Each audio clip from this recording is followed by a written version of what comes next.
স্থানীয় বাসিন্দারা অভিযোগ করছেন যে রাস্তা এই 4 মাসের মধ্যেই খারাপ হয়ে গেছে নতুন সংস্কারের পরে।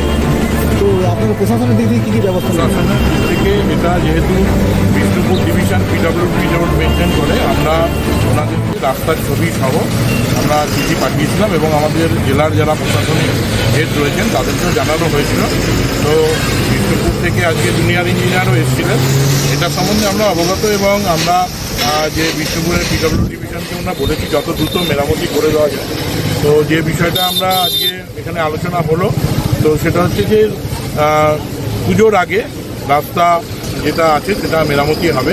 আর ওনারা রাস্তার কিছু কিছু জায়গা থেকে স্যাম্পেল তুলে নিয়ে গেছেন, কী কারণে এই যে রাস্তার বিভিন্ন জায়গাতে পটল বা ক্রেটার এগুলো তৈরি হচ্ছে সেটা ওনারা ওনাদের ল্যাবে ওনারা টেস্ট করছেন।